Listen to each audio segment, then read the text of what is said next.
BCA college કેમ્પસનો એબીવીપીએ ઘેરાવ કર્યો। ગિરીશ ભીમાણી સામે કાર્યવાહીની માંગ સાથે વિરોધ।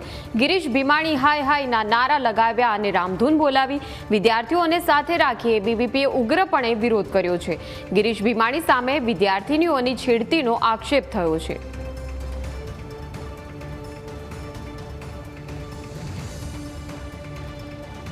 ગિરીશ ભીમાણી સામે વિદ્યાર્થીનીઓની છેડતી કર્યાનો આક્ષેપને પગલે એબીવીપી સક્રિય થયું છે। બીસીએ કોલેજ કેમ્પસનો એબીવીપીએ ઘેરાવ કર્યો છે। અમરેલી ખાતે આવેલી બીસીએ કોલેજ કેમ્પસમાં એબીવીપીના કાર્યકરોએ ઘેરાવ કર્યો હતો અને ગિરીશ ભીમાણી સામે કડક કાર્યવાહી કરવામાં આવે તેવી માંગ એબીવીપીના કાર્યકરોએ ઉઠાવી છે। ગિરીશ ભીમાણીની હાય હાયના નારા લગાવ્યા અને સમગ્ર કોલેજમાં ઘેરાવ કર્યો। ઉગ્રપણે વિરોધ એબીવીપીના કાર્યકરોએ કર્યો છે।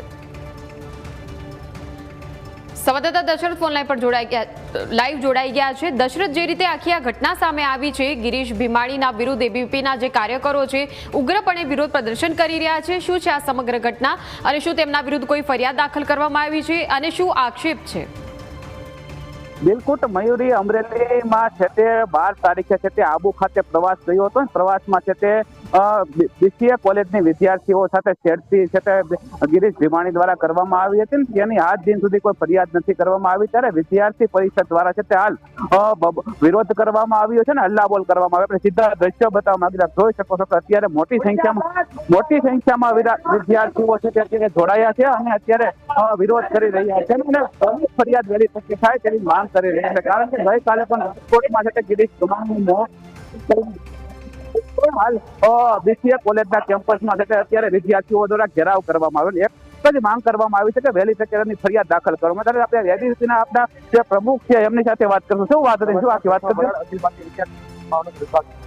ગત 9 તારીખના રોજ જ્યારે ગજેરા કેમ્પસની બીસીએ કોલેજનો પ્રવાસ જાય છે આબુ ખાતે, ત્યારે આ સંસ્થાના આ જે ગજેરા કેમ્પસ છે તેના નિયામક તરીકે ફરજ બજાવતો ડોક્ટર ગિરીશ ભીમાણી એ બિનઅધિકૃત રીતે 12 તારીખે આબુ ખાતે પહોંચે છે। મોંઘીદાટ દારૂની બોટલોના નશાની હાલતમાં સુસ્ત થઈને ત્યાંની વિદ્યાર્થીનીઓની છેડતી કરે છે। ત્યાં હોટલમાં સારી હોટલોમાં જમાડવાની લોભાવણી લાલચો આપે છે। ત્યાં વિદ્યાર્થીનીઓ જ્યારે આઈસ્ક્રીમ લેતી હોય છે કે કોલ્ડ ડ્રિંક લેતી હોય છે તેની પાછળ બિનઅધિકૃત રીતે પહોંચે છે। કેટલી વિદ્યાર્થીની મિત્રોની અડપલા કરે છે, એના અમે પુરાવા પણ આપણે મીડિયા સમક્ષ રજૂ કરેલા છે। આવા નરાધમ ગિરીશ ભીમાણી જેવા જ્યારે સંસ્થામાં જ્યારે બેઠા હોય છે ત્યારે આ સંસ્થામાં 1000 થી પણ વધારે બે વિદ્યાર્થીનીઓ રહે છે, નિવાસી વિદ્યાર્થીનીઓ છે।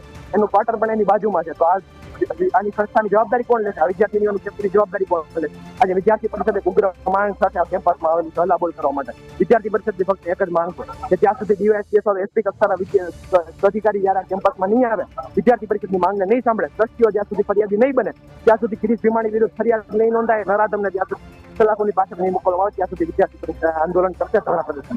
આ ઘટના ક્યારે બનીને શા માટે ફરિયાદ લેવામાં નથી આવી, શું કે? આ ઘટના ગત 12 તારીખના રોજ આ માઉન્ટ આબુ ખાતેથી જ્યારે પ્રવાસ રિટર્ન આવતો હતો ત્યારે ત્યાંની એક ઓનેસ્ટ હોટલ ખાતે આ ઘટના બનેલી। ત્યાં ગિરીશ ભીમાણી દ્વારા વિદ્યાર્થીનીઓની છેડતી અને કેટલી વિદ્યાર્થીનીઓને અડપલા કરવામાં આવ્યા હતા। ત્યારબાદ જ્યારે વિદ્યાર્થી પરિષદના કાર્યકર્તાઓને વિદ્યાર્થીનીઓ દ્વારા સંપર્ક કરવામાં આવ્યો ત્યારે વિદ્યાર્થી પરિષદના કાર્યકર્તાઓ બીજા દિવસે 13 તારીખે સવારે જ્યારે પ્રવાસ પરત ફરે છે એ વખતે વિદ્યાર્થી પરિષદના કાર્યકર્તાઓ હાજર હોય છે કેમ્પસમાં। વિદ્યાર્થીનીઓ પાસેથી અમે પ્રશ્નો જાણીએ છીએ, પ્રશ્નોની રજૂઆત જ્યારે કરીએ છીએ કેમ્પસમાં ત્યારે અમે લોકો આ જે કેમ્પસના જે શિક્ષક જે જોડે ગયેલા હતા એ સ્વીકારે છે કે હા આવી ઘટના બનેલી છે। એ શિક્ષકને લઈને તથા 20 થી વધારે પણ બહેનો લઈને અમે લોકો પોલીસ સ્ટેશને પહોંચીએ છીએ। ત્યાં પોલીસ સ્ટેશન અમે લોકો અમારી ફરિયાદ કરવા માટે જઈએ છીએ, પણ કેટલી લોકોની મીઠી નજર અથવા તો ગિરીશ ભીમાણીના કેટલી લાગવકોના લીધે એની ફરિયાદ લેવાતી નથી। તો વિદ્યાર્થી પરિષદ એ પણ માંગ કરે છે કે એસઆઈટીનું ગઠન થાય, કોના લીધે એ માંગ નથી લેવાની, એ અધિકારીને સસ્પેન્ડ કરવામાં આવે અને આગળ પણ જો એવી ગિરીશ ભીમાણી નરાધમ જો પોતાનો ગુનાહિત ઇતિહાસ ધરાવતો હોય તો એને જલ્દીથી જલ્દી આ સમાજમાંથી પણ એને બાકાત કરવામાં આવે અને વિદ્યાર્થી પરિષદ આ કેમ્પસમાંથી તો મુક્ત કર્યો છે, પરંતુ ગુજરાતના કોઈ પણ કેમ્પસની અંદર આવા નરાધમોને એન્ટ્રી ના મળવી જોઈએ, આ વિદ્યાર્થી પરિષદની માંગ। આ વિદ્યાર્થી પરિષદના પ્રમુખ હતા ને તેઓની માંગ છે કે એક સીટની રચના કરવામાં આવે ને ડીવાયએસપી એસપી કક્ષાના અધિકારી છે તે ઘટના સ્થળ ઉપર આ જે ઘટના બની તેની ફરિયાદ દાખલ કરવામાં, જો ફરિયાદ કરવામાં નહીં તો વિરોધ ચાલુ રહેશે અને ગિરીશ ભીમાણી છે તમે સખતમાં સખત કાર્યવાહી થવી જોઈએ। મયુરી, બિલકુલ આભાર દશરથ માહિતી આપવા બદલ।